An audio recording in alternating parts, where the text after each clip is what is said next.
क्या आपको भी कभी लगता है कि आज की दुनिया में ऑनेस्टी की कोई वैल्यू नहीं रही? क्या सच बोलने वाले लोग पीछे रह जाते हैं और गलत काम करने वाले लोग आगे बढ़ जाते हैं? अगर आपके मन में भी ऐसे ही क्वेश्चन हैं, तो आज की यह स्टोरी आपके लिए है। आइए जानते हैं क्लास 8 के हिंदी मोटिवेशनल चैप्टर क्या निराश हुआ जाए का ईज़ी एंड इंटरेस्टिंग एक्सप्लेनेशन। तो चलिए स्टार्ट करते हैं।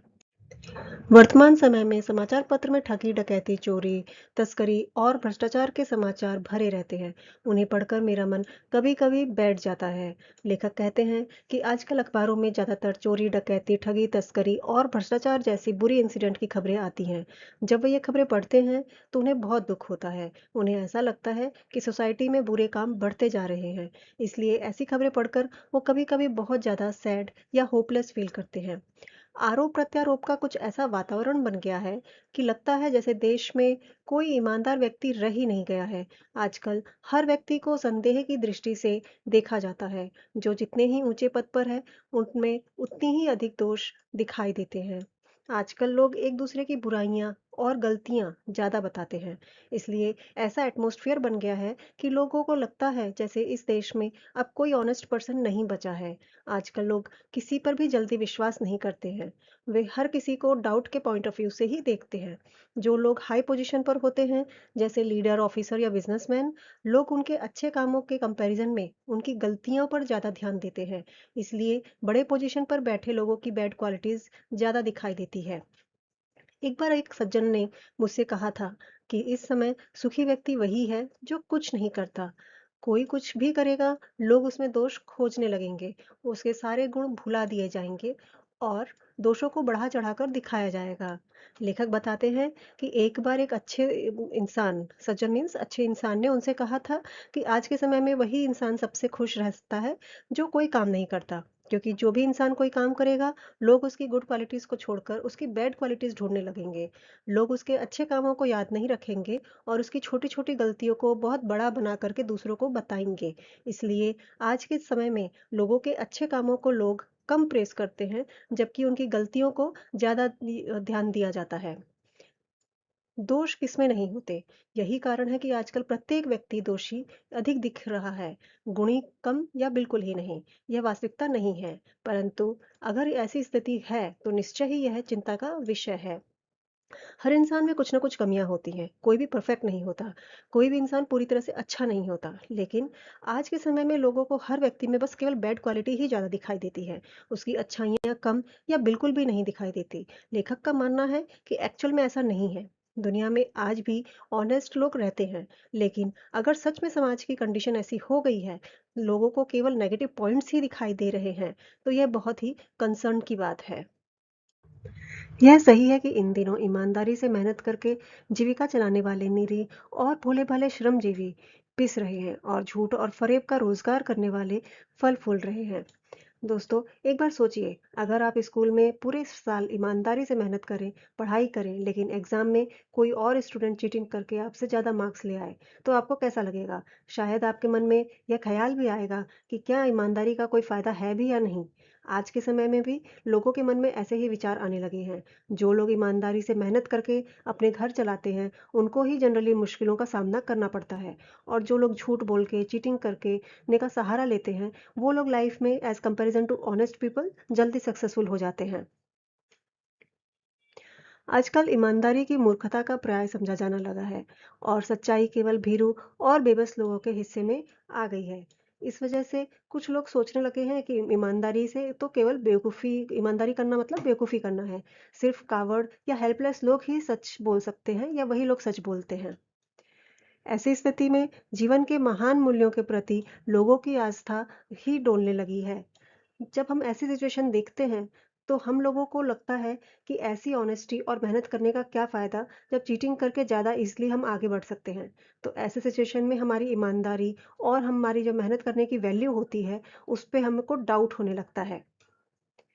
भारतीय शास्त्रों ने कभी भी भौतिक वस्तुओं के संग्रह को बहुत अधिक महत्व नहीं दिया है। शास्त्रों की दृष्टि में मनुष्य के भीतर स्थिर भाव से बैठा महान आंतरिक गुण और आंतरिक गुण ही चरम और परम है। लेकिन दोस्तों, क्या सिर्फ पैसा कमा लेना ही जिंदगी की असली जीत है? हमारे भारतीय शास्त्र मीन्स हमारे स्क्रिप्चर्स कहते हैं नहीं। शास्त्र हमें सिखाते हैं सिर्फ पैसा कमा लेना मीन्स मटेरियलिस्टिक थिंग को अपने पास में बहुत ज़्यादा कलेक्ट कर लेना ही हम एज ए सक्सेसफुल कंसीडर नहीं किया जा सकता। जैसे कि अगर हमने बहुत महंगी गाड़ी ले ली है, बड़ा घर ले लिया है, बहुत सारी चीज़ें घर में अपने हमने कलेक्ट कर ली है, तो ज़िंदगी को हम इसमें असली सफलता नहीं होती है। सोचिए, एक इंसान के पास बहुत पैसा है, लेकिन वो झूठ बोलता है, लोगों को धोखा देता है और किसी के मदद भी नहीं करता। और दूसरी तरफ एक इंसान के पास पैसा कम है, लेकिन वो ईमानदार है, सबकी मदद करता है और सबके साथ अच्छा से बिहेव करता है। आप किस इंसान को ज़्यादा रिस्पेक्ट करेंगे? ऑब्वियसली सेकंड पर्सन को, राइट? यहाँ पे यह पैराग्राफ भी हमको यही सिखाना चाहता है कि इंसान की असली पहचान उसके बैंक बैलेंस से नहीं होती है, बल्कि उसके अच्छे गुणों से होती है, मतलब उसके अच्छी क्वालिटी से होती है। जैसे कि उसकी ईमानदारी, सच्चाई, काइंडनेस, उसका गुड कैरेक्टर, यही इंसान की सबसे बड़ी वेल्थ होती है। परंतु जो कुछ दिखाई दे रहा है वह हाल की मनुष्य निर्मित नीतियों की त्रुटियों की देन है। इस देश के कोटि कोटि दरिद्रजनों की हीन दशा को दूर करने के लिए ऐसे अनेक कायदे कानून बनाए गए हैं जो कृषि, उद्योग, वाणिज्य, शिक्षा और स्वास्थ्य की स्थिति को अधिक उन्नत और सुचारू बना सकते हैं। दोस्तों, इसको एक बहुत सिंपल एग्जांपल से समझते हैं। मान लो स्कूल ने स्टूडेंट्स के लिए बहुत अच्छे रूल्स बनाए हैं, जैसे लाइब्रेरी, स्मार्ट क्लासेस और स्कॉलरशिप की फैसिलिटी। लेकिन अगर टीचर्स या स्कूल स्टाफ अपना काम ईमानदारी से ना करे, तो क्या स्टूडेंट को इन फैसिलिटीज का पूरा फायदा मिलेगा? बिल्कुल नहीं। यही बात इस पैराग्राफ में भी बताई गई है। जो प्रॉब्लम आज हम देख रहे हैं, वो हमारे देश की कमी नहीं है, बल्कि कुछ लोगों की गलत सोच और गलत डिसीजन का रिजल्ट है। हमारी गवर्नमेंट ने करोड़ों गरीब लोगों की ज़िंदगी सुधारने के लिए बहुत से लॉ और स्कीम्स बनाई है। इनका पर्पस है कि खेती को बेटर बनाना, इंडस्ट्री को ग्रो करना, एजुकेशन और हेल्थ सर्विस को इम्प्रूव करना। परंतु जिन लोगों को इन कार्यों को करना है, वो प्राय अपने लक्ष्य को भूल जाते हैं। वे कार्य की पूर्ति की बजाय अपनी सुख सुविधाओं की ओर ज़्यादा ध्यान देने लगते हैं। लेकिन प्रॉब्लम तब शुरू होती है जब जिन लोगों को इन रूल को सही तरीके से इम्प्लीमेंट करना होता है, वो अपनी जिम्मेदारी भूल जाते हैं। अपना काम ईमानदारी से करने की जगह वो सिर्फ अपने कंफर्ट और अपने फायदे के बारे में सोचने लगते हैं। इस वजह से जो स्कीम लोगों की मदद के लिए बनी होती है, उनका पूरा फायदा मतलब उसका पूरा बेनिफिट गरीबों तक पहुंच ही नहीं पाता है। भारत में कानून को सदा धर्म के रूप में देखा जाता है। आज एकाएक कानून और धर्म में अंतर कर दिया गया है। अब एक इंटरेस्टिंग बात, पुराने समय में भारत में लॉ को सिर्फ रूल नहीं बल्कि धर्म यानी अपना रिस्पॉन्सिबिलिटी माना जाता था। इसलिए लोग कानून को फॉलो सिर्फ डर की वजह से नहीं बल्कि अपनी ड्यूटी समझकर करते थे। परंतु आज लॉ और धर्म को अलग अलग कर दिया गया है, जिसके कारण अगर कोई व्यक्ति सच में धर्म और मोरल वैल्यू को मानता है, तो वह गलत काम करने से पहले सोचेगा, रेदर उसको अवॉइड करेगा। क्योंकि उसे लगता है कि भगवान सब कुछ देख रहा है, इसलिए वह किसी को धोखा नहीं देगा। धर्म को धोखा नहीं दिया जा सकता, परंतु कानून को दिया जा सकता है। यही कारण है कि जो धर्म भीरू हैं, वो कानून की त्रुटियों से लाभ उठाने में संकोच नहीं करते हैं। लेकिन लॉ इंसानों ने बनाया है, इसकी वजह से आज कई लोग ऐसा सोचते हैं कि अगर कानून में कोई लूप होल मिल गया, तो उसका फटाफट से फायदा उठा लो। जैसे एग्जाम में स्टूडेंट रूल तोड़कर चीटिंग करने करे और बोले, टीचर ने तो पकड़ा नहीं, तो इसमें गलत क्या हुआ? सोचिए, क्या ये सही है? बिल्कुल नहीं। रूल का मतलब सिर्फ पनिशमेंट से बचना नहीं होता, बल्कि सही काम करना होता है। इस बात के पर्याप्त प्रमाण है कि समाज में ऊपरी तौर पर चाहे जो भी होता रहा हो, परंतु भीतर ही भीतर भारतवर्ष अब भी यह अनुभव कर रहा है कि धर्म कानून से बड़ा है। दोस्तों, लेखक यहाँ एक बहुत जरूरी बात बता रहे हैं। लेखक कहते हैं कि ऊपर से देखने पर ऐसा लगता है कि समाज में गलत काम बहुत बढ़ गया है, लेकिन अगर हम लोगों के दिलों में देखें या लोगों के दिल की बात देखें या सुने, तो आज भी ज़्यादातर लोग मानते हैं कि सही काम करना सबसे ज़रूरी है। यहाँ पे एक बात समझना बहुत ज़रूरी है कि लेखक के अकॉर्डिंग धर्म का मतलब केवल हिंदू, मुस्लिम, सिख, ईसाई से नहीं है। यहाँ धर्म का अर्थ है सच्चाई, ईमानदारी या सही काम करना। उदाहरण के लिए मान लीजिए कि आपको सड़क पर गिरा हुआ 500 का नोट मिलता है, तो लॉ या फिर कोई पुलिस वाला आके आपको फोर्स नहीं करेगा कि ये पैसा अभी जाके रिटर्न करके आओ। लेकिन जो आपकी इनर वॉइस है, वो आपको कहेगी कि ये पैसा आपको नहीं है या आपका नहीं है, या आपको वापस से रिटर्न कर देना चाहिए। यही धर्म है। इसलिए लेखक कहते हैं कि भारत के लोगों के दिल में आज भी सच्चाई, ईमानदारी और काइंडनेस है। इसलिए धर्म यानी काम सही तरीके से करना, जिसकी फीलिंग अच्छी हो, वो कानून से भी बड़ा माना जाता है। अभी सेवा, ईमानदारी, सच्चाई और आध्यात्मिकता के मूल्य बने हुए हैं। वे दब अवश्य गए हैं, लेकिन नष्ट नहीं हुए हैं। आज भी मनुष्य मनुष्य से प्रेम करता है, महिलाओं का सम्मान करता है, झूठ और चोरी को गलत समझता है, दूसरों को पीड़ा पहुंचाने को पाप समझता है। प्रत्येक व्यक्ति अपने जीवन में इस बात का अनुभव करता है। दोस्तों, यहाँ लेखक हमें यह बात समझाना चाहते हैं कि दुनिया में अच्छाई अभी खत्म नहीं हुई है। लेखक कहते हैं कि आज भी दूसरों की हेल्प करना, ईमानदारी से काम करना, सच बोलना, अच्छा बिहेव करना हमारे समाज में अभी भी प्रेजेंट है। हो सकता है कि ये बातें पहले के कंपैरिजन में कम दिखाई देती हों, लेकिन ये पूरी तरह से फिनिश भी नहीं हुई है। एग्जाम्पल के लिए, अगर किसी ओल्ड पर्सन को सड़क क्रॉस करने में परेशानी होती है, तो आज भी सभी लोग उनकी हेल्प करने के लिए जाते हैं। अगर किसी का पर्स या मोबाइल सड़क पर गिर जाता है, तो लोग उसके ओनर को ढूंढ करके उनको वापस रिटर्न करना ज़्यादा पसंद करते हैं। इससे पता चलता है कि ऑनेस्टी और काइंडनेस आज भी हमारे समाज में जिंदा है। लेखक आगे कहते हैं कि आज भी एक दूसरे से लोग प्यार करते हैं, लेडीज का रिस्पेक्ट करते हैं, झूठ या चोरी करने से बचते हैं, किसी को दुख पहुंचाना गलत समझते हैं। एग्जाम्पल के लिए, अगर कोई बच्चा स्कूल में अपने दोस्त का पेंसिल चुरा ले, तो उसे यह पता होता है कि उसने यह काम गलत किया है।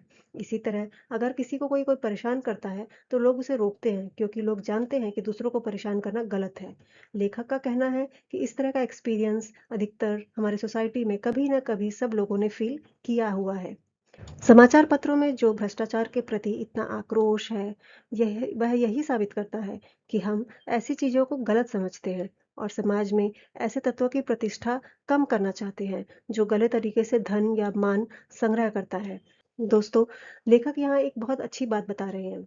लेखक कहते हैं कि जब अखबारों में करप्शन, ब्राइब, चोरी या बेईमानी की खबरें आती हैं, तो लोग उसको पढ़ के आज भी गुस्सा होते हैं। लोगों को वो खबरें पढ़ने के अच्छा नहीं लगता। जरा सोचिए, अगर लोगों को भ्रष्टाचार सही लगता, तो क्या वे इस बात को बुरा मानते? सोचिए, अगर किसी गवर्नमेंट ऑफिसर के ब्राइब लेने की खबर न्यूज़ में आती है, तो लोग कहते हैं कि यह बहुत गलत है, इसे सजा मिलनी चाहिए। इसी तरह अगर कोई व्यक्ति गलत तरीके से पैसा कमाता है, तो उसकी लोग तारीफ नहीं करते, बल्कि उसको क्रिटिसाइज करते हैं, उसका रिस्पेक्ट कम होता है।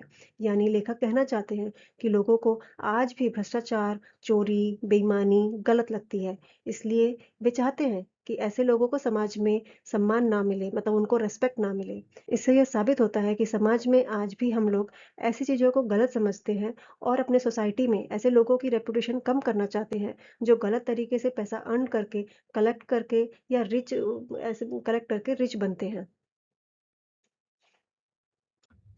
दोषों का पर्दाफाश करना बुरी बात नहीं है। बुराई तब होती है जब किसी के आचरण के गलत पक्ष को उजागर करके उसमें रस लिया जाता है और दोषोद्घाटन को एकमात्र कर्तव्य मान लिया जाता है। दोस्तों, लेखक यहाँ हमें बहुत अच्छी लर्निंग दे रहे हैं। लेखक कहते हैं कि किसी की गलती बताना गलत नहीं है। अगर कोई व्यक्ति सच में गलत काम कर रहा है, तो उसकी गलती बतानी भी चाहिए, ताकि वह उसको सुधार सके। लेकिन गलत बात तब होती है जब लोग किसी की कमियों की ही बात करते हैं, उसकी बुराई करने में मजा लें और उसकी अच्छाइयों को बिल्कुल भूल जाएं। एग्जाम्पल से समझते हैं, मान लीजिए एक स्टूडेंट है, पूरे साल ऑनेस्टी से उसने पढ़ाई करी है, पूरे साल वो अच्छा हर काम में हर एक्टिविटी में वो पार्टिसिपेट करता है, लेकिन एक दिन उसे छोटी सी मिस्टेक हो जाती है। अगर लोग उसके सारे अच्छे काम भूल कर सिर्फ उस एक मिस्टेक पर भी फोकस करेंगे, तो यह सही नहीं है। लेखक कहते हैं कि हमें लोगों की मिस्टेक के साथ-साथ उसकी अच्छाइयों पर भी ध्यान देना चाहिए। केवल बुराइयों पर ही फोकस करना अच्छी बात नहीं है। बुराई में रस लेना बुरी बात है, लेकिन अच्छाई में उतना ही रस लेकर उजागर न करना, यह और भी बुरी बात है। सैकड़ों घटनाएं ऐसी घटती हैं जिन्हें उजागर करने से लोकचित में अच्छाई के प्रति अच्छी भावना जगती है। लोग उस अच्छाई को उजागर करना उचित नहीं समझते। दोस्तों, लेखक यहाँ एक बहुत ज़रूरी बात बताना चाह रहे हैं। लेखक कहते हैं कि किसी को बुराई करने में मज़ा लेना गलत है, लेकिन उससे भी ज़्यादा गलत बात यह है कि किसी के अच्छे कामों को हम बिल्कुल प्रेज़ ही ना करें। जैसे कि अगर किसी बच्चे ने सड़क पर किसी ओल्ड पर्सन की मदद की है, उसका कोई खोया हुआ सामान वापस किया है, तो हमें उस लड़के को प्रेज़ करना चाहिए। इससे दूसरे लोगों को भी अच्छा काम करने के लिए मोटिवेशन मिलता है। लेकिन जनरली लोग किसी से अच्छे कामों में फोकस नहीं करते हैं, गंदे कामों पे ज़्यादा फोकस करके उसको ही ज़्यादा हाईलाइट किया जाता है। एक और एग्जाम्पल समझते हैं। अगर स्कूल में 100 बच्चों ने अच्छे काम किए, केवल एक बच्चे ने केवल खराब काम किया, तो ज़्यादातर लोग उन 100 बच्चों में से 99 बच्चों की बात नहीं करेंगे। उस एक बच्चे ने जिसने खराब काम किया है, लोग उस पे ही ज़्यादा हाईलाइट करेंगे, उस पे ज़्यादा फोकस करेंगे, उसके बारे में लोग ज़्यादा डिस्कस करेंगे।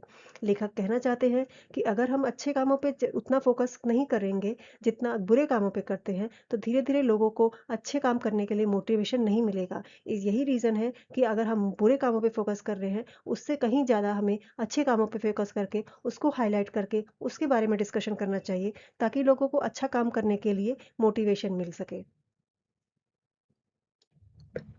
एक बार रेलवे स्टेशन पर टिकट लेते हुए गलती से मैंने 10 की बजाय 100 रुपए का नोट दे दिया और टिकट लेकर मैं जल्दी जल्दी गाड़ी रेलगाड़ी में आकर बैठ गया।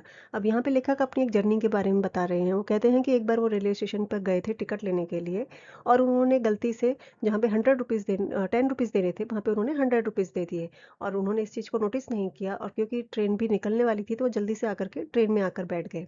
रेलगाड़ी चलने ही वाली थी, तभी टिकट बाबू द्वितीय श्रेणी के डिब्बे में प्रत्येक व्यक्ति का चेहरा देखता हुआ उपस्थित हुआ। अब ट्रेन जैसे ही चलने वाली थी, तभी टिकट बाबू, मतलब जो कि है जिससे उन्होंने टिकट परचेज़ किया था, टिकट क्लर्क, द्वितीय श्रेणी के डिब्बे, मतलब जो हम ट्रेन में हमारा जो सेकंड क्लास का कोच होता है, उसमें वो प्रत्येक व्यक्ति का, मतलब हर किसी का फेस देखते हुए वहाँ पे वो सेकंड क्लास के कोच में देखने लगा। उसने मुझे पहचान लिया और बड़ी विनम्रता से मेरे हाथ पर 90 रुपए रख दिया और बोला, बहुत बड़ी गलती हो गई।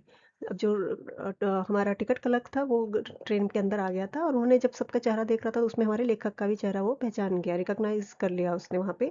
और उसने बहुत ही पोलाइटली बोला, और पोलाइटली बोला कि मेरे से बहुत बड़ी गलती हो गई, और उसने वो जो 90 रुपीज़ रिमेनिंग अमाउंट था वो ला करके वापस से लेखक के हाथ पे दे दिया। आपने भी नहीं देखा, मैंने भी नहीं देखा। वो बोलता है कि भाई तुमने भी नोटिस नहीं किया, मैंने भी नोटिस नहीं किया। रुपए लौटाते समय उसके चेहरे पर विचित्र संतोष की गरिमा थी। जब वो पैसे रिटर्न कर रहा था लेखक को, तो वो बहुत ही, उसके चेहरे को देख करके ऐसा लग रहा था कि वो बहुत ही सेटिस्फाइड है, और वो इस चीज़ को लेकर के बहुत अपने अंदर, उसके अंदर एक प्राउड फीलिंग है। मैं चकित रह गया। अब जो लेखक थे वो ऐसी बात देख करके बहुत ही उनको सरप्राइज लगे, वो शॉक रह गए। कैसे कहूँ कि दुनिया से सच्चाई और ईमानदारी लुप्त होती गई है। अब उनका ये कहना है कि जब मेरा इस तरह का एक्सपीरियंस हुआ, तो इस तरह के एक्सपीरियंस के बाद में मैं ये कैसे डिक्लेयर कर दूँ, या मैं कैसे इस चीज़ को मान लूँ कि अब दुनिया में कोई भी सच नहीं बोलता है, या कोई भी ऑनेस्ट नहीं है, सब लोग इस तरह के लोग अब दुनिया में कोई एग्ज़िस्ट नहीं करता। तो मैं इस चीज़ को नहीं कह सकता। ऐसे अनेक अवांछित घटनाएँ भी हुई हैं, परंतु यह एक घटना ऐसी है जो ठगी और वंचना की अनेक घटनाओं से अलग है। अब लेखक कहते हैं कि मेरे साथ वैसे तो बहुत सारे इंसिडेंट हुए हैं, जो कि मुझे पसंद नहीं थे, या मुझे मेरी डिज़ायर के अगेंस्ट थे। बट स्टिल मेरे जितनी भी मेरे साथ में चीटिंग हुआ, ये जिस भी तरह के इंसिडेंट हुए, उनमें से सारे इंसिडेंट से मेरे साथ में जो ये वाला इंसिडेंट हुआ था, ये बहुत ही डिफरेंट था। एक बार मैं बस में यात्रा कर रहा था। मेरे साथ मेरी पत्नी और 3 बच्चे भी थे। अब यहाँ पर लेखक अपने एक और इंसिडेंट की बात बता रहे हैं, जब वो बस से यात्रा कर रहे थे। मतलब बस से जर्नी कर रहे थे। उस जर्नी में उनके साथ में उनके वाइफ़ भी थी उनके साथ में, और उनके बच्चे भी थे। बस में कुछ खराबी थी, रुक-रुक कर चल रही थी। जिस बस में वो लोग जर्नी कर रहे थे, उस बस में कुछ खराबी थी। वो काफ़ी बार वैसे रास्ते में थोड़ा रुक-रुक कर, लेकिन चलती जा रही थी। गंतव्य से लगभग 8 किलोमीटर पहले ही एक निर्जन और सुनसान स्थान पर बस ने जवाब दे दिया। रात के 10 बजे होंगे। अब अराउंड रात के 10 बजे हुए थे। जो बस थी, उसने फ़िलहाल वो गंतव्य, मतलब अपने डेस्टिनेशन से पहुँचने से लगभग मतलब अराउंड 8 किलोमीटर पहले ही वो पूरी ख़राब हो गई। जहाँ पे वो ख़राब भी हुई, वो जगह ऐसी थी जो पूरी एकदम सुनसान थी, जहाँ पे कोई नहीं था, पूरी आइसोलेटेड जगह थी वो। सभी बस यात्री घबरा गए। परिचालक बस से नीचे उतरा और एक साइकिल लेकर चलता बना। अब जो सारे यात्री थे, मतलब सारे पैसेंजर्स जो थे, वो ऐसी सुनसान रात थी और कोई जगह वहाँ पे कोई था नहीं, रात के 10 बज चुके थे। तो ऐसी जगह पे जब बस खराब हुई, तो वो लोग काफ़ी घबरा गए, मतलब डर गए थे काफ़ी। और जो परिचालक था, मतलब जो बस का कंडक्टर होता है, वो चुपचाप बस से उतरा और अपनी साइकिल लेकर चल चल दिया। मतलब उसने बस से उतरने के बाद में किसी से कुछ बोला नहीं, वो चुपचाप साइकिल लेके निकल लिया अपना वहाँ से। लोगों को संदेह हो गया कि उनके साथ कोई दुर्घटना होने वाली है। अब ये सारे सिचुएशन के टाइम पे लोगों को माइंड में ऐसे डाउट आने लगा कि हमारे साथ कुछ ना कुछ मिसहैपनिंग होने वाला है। बस में बैठे लोगों ने तरह-तरह की बातें करनी शुरू कर दी। अब जो बस में लोग बैठे हुए थे, सबके माइंड में अलग-अलग थॉट्स आ रहे थे, तो सब लोगों ने अपने थॉट्स के अकॉर्डिंग डिफरेंट-डिफरेंट बातें करनी स्टार्ट कर दी। किसी ने कहा, इस स्थान पर डकैती होती है। अब उसमें से कोई कहने लगा कि यहाँ पे रॉबरी होती है, डकैत्स आते हैं। 2 दिन पहले इसी तरह एक बस को लूटा गया था। उसमें से किसी ने ये भी कह दिया कि 2 दिन पहले यहाँ पे डकैती हुई थी और एक बस को इसी तरह से लूटा भी गया था। उस बस में परिवार सहित अकेला मैं ही था। अब वो जो बस थी, उसमें केवल फैमिली के साथ में हमारे लेखक ही थे और कोई भी फैमिली के साथ नहीं था। बच्चे पानी-पानी चिल्ला रहे थे और पानी का कहीं पता ठिकाना ना था। अब जो उनके बच्चे थे वो मतलब वहाँ पे भूख और प्यास से इतने परेशान हो गए थे और मतलब इतने रेस्टलेस हो गए थे, लेकिन वहाँ पे कहीं पे भी पानी का पता ठिकाना नहीं था। मतलब कहीं पे भी देखने पे आजू-बाजू उनको कहीं पे भी पानी नहीं मिल रहा था। ऊपर से डाकुओं का डर मन में समा गया था। अब सब लोगों को डर भी था, अंदर से डर भी लग रहा था कि कहीं पे डकैत नहीं आ जाए। कुछ नौजवानों ने चालक को पकड़कर मारने-पीटने की योजना बनाई। अब कुछ जो उसमें नौजवान मतलब जो उसमें जो यंग लोग थे, उन्होंने क्या किया, यह प्लानिंग भी कर ली कि हम लोग मिल-जुल कर जो ड्राइवर है, उसको पीटते हैं।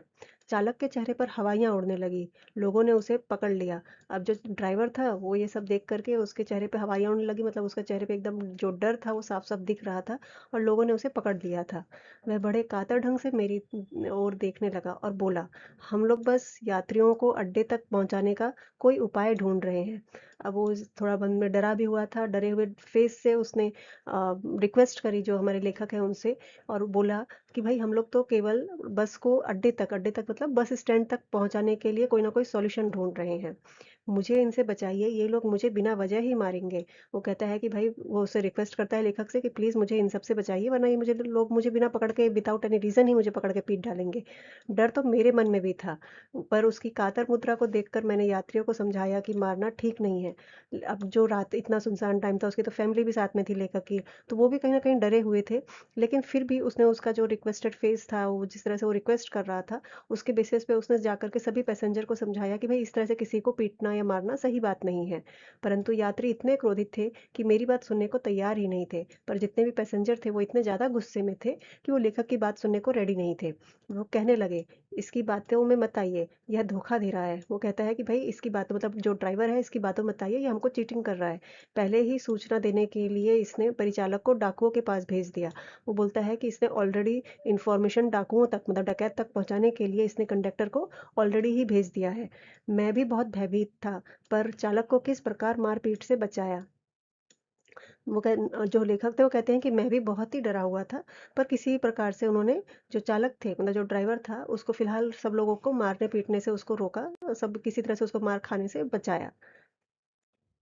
परिचालक को गए हुए 1.5-2 घंटे बीत गए। सुनसान सड़क पर सभी भयभीत थे। जो कंडक्टर था, उसको गए हुए ऑलमोस्ट 1 एंड हाफ आवर हो गए थे। अब जो एकदम रात थी, आइसोलेटेड रोड थी, उस पे सब लोग वहाँ पे सड़क पर रुके हुए थे और सभी लोग डरे हुए थे। मेरे बच्चे भोजन और पानी के लिए व्याकुल थे। जो उनके बच्चे थे, उनको खाना नहीं मिला था, पानी नहीं मिला था, तो उसके लिए वो बहुत ही रेस्टलेस फ़ील कर रहे थे। मेरी और पत्नी की हालत भी बुरी थी। मतलब जो वो लेखक थे और उनकी वाइफ़ थी, उनकी भी कंडीशन अच्छी नहीं थी। लोगों ने चालक को मारा तो नहीं, पर उसे उस बस से उतारकर एक जगह घेर कर खड़े हो गए। अब लेखक ने उन लोगों को समझाया, सभी लोगों को, तो सब लोगों ने उनको मारा तो नहीं, पर सब लोगों ने क्या किया, जो ड्राइवर था उसको बस से उतार करके उसके चारों तरफ उसको घेर के खड़े हो गए कि वो कहीं भाग नहीं पाए। कोई भी दुर्घटना हो तो पहले चालक को समाप्त कर देना उन्हें उचित लगा। अब सब लोगों ने मिलके प्लानिंग की कि भई अगर कोई भी प्रॉब्लम आएगी, अगर डकैत वगैरह कुछ भी हमला हमारे ऊपर होता है, तो हम सबसे पहले इस ड्राइवर को मार देंगे। यही डिसीज़न उनको लेना सबसे ज़्यादा सही लगा। मेरे गिड़गिड़ाने का उन पर कोई विशेष प्रभाव नहीं हुआ। जितना भी रिक्वेस्ट किया, लोगों से बेगिंग करी लेखक ने, उसका कोई स्पेशल इम्पैक्ट नहीं हुआ लोगों के ऊपर, जितने भी पैसेंजर थे उन लोगों के ऊपर। उसी समय क्या देखता हूँ कि एक खाली बस चली आ रही है और उसमें हमारी बस का परिचालक भी बैठा हुआ है। अब उसके ये सब हो रहा था, सारे इंसिडेंट हो रहे थे, उसी टाइम पे ही एक खाली बस उनकी तरफ चली आ रही है, ये लेखक नोटिस करते हैं, और उस बस के अंदर उनका सेम वही कंडक्टर बैठा हुआ था जो पहले 1.5 घंटे पहले साइकिल लेकर के गया था। उसने आते ही कहा, अड्डे से नई बस लाया हूँ, इस बस में बैठिए। वो सब लोगों को कहता है कि मैं बस स्टैंड से एक नई बस लेकर आया हूँ, आप सब लोग चल कर के उस बस में बैठिए। वह बस चलने लायक नहीं है, जो बस खराब हो गई थी वो अभी ठीक नहीं हो पाएगी और वो अभी मतलब चलने के कंडीशन में नहीं है। फिर मेरे पास एक लोटे में थोड़ा दूध लेकर आया और बोला, पंडित जी, बच्चों का रोना मुझसे देखा नहीं गया। और फिर वो बोलता है कि जो पंडित जी, मतलब लेखक को वो पंडित जी से बोल करके एज ए रिस्पेक्ट देता है कि बोलता है कि मैं दूध लेकर आया हूँ बच्चों के लिए, क्योंकि मैं जिस तरह से बच्चे परेशान हो रहे थे, रो रहे थे, फिर मेरे से वो देखा नहीं गया, इसलिए मैं लोटे में, लोटा एक तरह का यूटेंसिल्स होता है, दूध लेकर आया था वो। अड्डे पर दूध मिल मिल गया, थोड़ा लेता आया। वो कहता है कि जो बस स्टैंड में मुझे वहाँ पे दूध मिला तो मैं थोड़ा लेता आया। दूसरी बस में बैठकर यात्रियों की जान में जान आ गई। सबने परिचालक का धन्यवाद किया। अब सब लोग पैसेंजर जा कर के दूसरी बस में बैठे। जब दूसरी बस में बैठने के बाद में सब लोगों को काफ़ी रिलैक्स फील हुआ और सब लोगों ने कंडक्टर को थैंक यू बोला। चालक से माफ़ी मांगी और 12 बजे से पहले ही हम लोग बस अड्डे पहुंच गए। अब सब लोगों ने, जो ड्राइवर था उन सब से फिर माफ़ी मांगी, उनको सॉरी बोला और 12 बजते बजते तक ये लोग अपने बस स्टैंड पे पहुंच गए। कैसे कहूँ कि मनुष्यता एकदम समाप्त हो गई है। अब जब लेखक ये सारा इंसिडेंट देखते हैं तो वो कहते हैं कि मैं ये कैसे कह दूँ कि आजकल किसी में ह्यूमैनिटी नाम की कोई चीज़ नहीं रह गई है। कैसे कहूँ कि लोगों में दया माया नहीं रह गई है। वो कहते हैं, मैं ये भी कैसे कह दूँ कि आजकल के टाइम पे कोई भी काइंड नहीं है, सब सेल्फिश हो गए हैं। जीवन में न जाने कितनी ऐसी घटनाएं हुई हैं जिन्हें भुलाया नहीं जा सकता। वो कहते हैं कि लाइफ में ऐसे मेरे साथ में बहुत सारे इंसिडेंट हुए हैं जिन्हें मैं कभी भी भूल नहीं सकता। अनेक बार ठगा भी गया हूँ, धोखा भी खाया हूँ, परंतु बहुत कम स्थानों पर विश्वासघात नाम की चीज़ मिलती है। यहाँ पे लेखक हमें कहते हैं कि उन्हें बहुत बार लाइफ में धोखा मिला है, मतलब चीटिंग मिली है। उनके साथ बहुत बार मिसबिहेव भी हुआ है। लेकिन ऐसा नहीं है कि हर जगह बुरे लोग नहीं होते। कुछ लोग ज़रूर धोखा देते हैं, लेकिन ज़्यादातर लोग ट्रस्ट के लायक होते हैं। इसको हम बहुत सिंपल एग्जांपल में समझते हैं। मान लीजिए आप किसी एक शॉप पे गए, उस शॉप के ऊपर ने आपके साथ में गलत बिहेव किया। इसका मतलब यह नहीं है कि सारे ही दुकानदार, मतलब सारे ही शॉपकीपर जो हैं वो सारे ही मिसबिहेव करेंगे या सारे ही बुरे लोग होते हैं। कई लोग, मतलब उसमें से बहुत सारे लोग अच्छे अच्छे ही रहते हैं। इसलिए लेखक यहाँ पे कहना चाहते हैं कि विश्वास तोड़ने वाले बहुत कम होते हैं। हमें कुछ बुरे लोगों की वजह से सभी लोगों को डाउट नहीं करना चाहिए। केवल उन्हीं बातों का हिसाब रखा जाए जिनमें धोखा खाया है, तो जीवन कष्टकर हो जाएगा। अब यहाँ लेखक हमें बहुत ही अच्छी चीज़ बताना चाह रहे हैं। वो कहते हैं कि लाइफ में हम लोग केवल उसी बातों पर फोकस करें जिसमें हम लोग, हमारे साथ में कुछ बुरा हुआ है या किसी ने हमारे साथ में चीटिंग किया है, तो हमारी लाइफ बहुत ही सैड हो जाएगी। हम लोग कभी भी लाइफ में खुश नहीं रह पाएंगे, सेटिस्फाइड नहीं रह पाएंगे। ऐसी घटनाएँ भी कम नहीं हैं जब लोगों ने अकारण सहायता की है। वो कहते हैं कि ऐसे भी बहुत सारे इंसिडेंट होते हैं जब कोई लोग भी विदाउट एनी रीज़न सेल्फिश ना होकर के लोगों की मदद करने के लिए आगे आते हैं। निराश मन को ढाढ़स दिया है और हिम्मत बंधाई है। मतलब हम दूसरे को कंसोल करते हैं, जो बहुत ज़्यादा होपलेस हो जाते हैं उनको हिम्मत देते हैं, मतलब उनको एक तरह से हम करेज देते हैं, उनको हम कॉन्फिडेंस देने के लिए कोशिश करते हैं। तो बहुत सारे लोग ऐसे भी होते हैं दुनिया में। कविवर रविंद्रनाथ टैगोर ने अपने प्रार्थना गीत में भगवान से प्रार्थना की थी कि संसार में केवल नुकसान ही उठाना पड़े, धोखा ही खाना पड़े, तो ऐसे अवसरों पर भी हे प्रभु, मुझे ऐसी शक्ति दो कि मैं तुम्हारे ऊपर संदेह ना कर सकूं। दोस्तों, लेखक यहाँ महान कवि रविंद्रनाथ टैगोर की प्रार्थना के बारे में बात कर रहे हैं। रविंद्रनाथ टैगोर भगवान से कहते हैं कि अगर जीवन में बार बार मुझे लॉस भी हो, मेरे साथ कितनी बार भी चीटिंग हो, मेरे लाइफ में कोई भी प्रॉब्लम आए, तब भी मेरा भगवान और और अच्छाई पर विश्वास मेरा कभी कम ना हो। यहाँ लेखक हमें संदेश देते हैं कि कुछ भी हमारे साथ में गलत एक्सपीरियंस हो, हमारे साथ में कितना भी हमारी लाइफ में कोई प्रॉब्लम क्रिएट हो रही हो, फिर भी हमें अच्छाई पर अपना विश्वास या अपना ट्रस्ट बनाए रखना चाहिए। यदि मनुष्य की बनाई हुई विधियां गलत परिणाम पर पहुंच रही हैं, तो इन्हें बदलना ही होगा। यहाँ पे लेखक बोलते हैं कि हम इंसानों ने जितने भी सिस्टम बनाए हैं, मेथड्स बनाए हैं, अगर हमें उनका रिजल्ट सही नहीं मिल रहा है, तो उन्हें बदलना ही चाहिए। वस्तुतः आए दिन इन्हें बदला भी जा रहा है, और वो कहते हैं कि एक्चुअली अब लोगों ने ये स्टार्ट कर भी दिया है। हम बहुत सारे सिस्टम अब बदल भी रहे हैं जिनका रिजल्ट हमें सही नहीं मिला है, लेकिन अब भी आशा की ज्योति बुझी नहीं है। वो कहते हैं कि हमारे लोग, हमारा अभी भी हमारे मन में, मतलब इंडियंस में अभी भी हमारे में एक होप की एक लाइट है कि हम लोग अच्छा काम करेंगे या हमारा भारत आगे बढ़ेगा। भारतवर्ष को महान बनाने की संभावना बनी हुई है और बनी रहेगी। वो कहते हैं कि जो हमारा भारत है उसको ग्रेट बनाने की जो पॉसिबिलिटीज़ है, हमारी जो पोटेंशियल है, वो अभी भी बनी हुई है और हमेशा इन फ्यूचर भी बनी रहेगी। मेरे मन, निराश होने की आवश्यकता नहीं है। अब यहाँ पे लेखक जो है वो अपने ही मन को समझाते हुए बोलते हैं कि होपलेस होने की ज़रूरत नहीं है। हमारी पोटेंशियल है, हम लोग आगे बढ़ सकते हैं और हम लोग आगे बढ़ रहे हैं। याद रखिए दोस्तों, बुराई चाहे कितनी भी बढ़ जाए, लेकिन अच्छाई और ईमानदारी कभी खत्म नहीं होती। इसलिए हमेशा सही रास्ता चुनिए, अच्छे काम कीजिए और जीवन में कभी भी निराश मत होइए। तो दोस्तों, आज हमने क्या निराश हुआ जाए पाठ को आसान भाषा में समझा। इस पाठ से हमें यह सीख मिलती है कि दुनिया में चाहे कितनी भी बुराइयां क्यों ना हो, अच्छाई, सच्चाई और ईमानदारी हमेशा जिंदा रहेगी। इसलिए हमें कभी भी निराश नहीं होना चाहिए और हमेशा सही रास्ते पर चलते रहना चाहिए। अगर आपको ये वीडियो पसंद आया हो और इससे कुछ नया सीखने को मिला हो, तो वीडियो को लाइक करें, अपने दोस्तों के साथ शेयर करें और ऐसे ही इंटरेस्टिंग चैप्टर्स को सीखने के लिए हमारे चैनल को सब्सक्राइब करना ना भूलें। धन्यवाद, मिलते हैं अगले वीडियो में।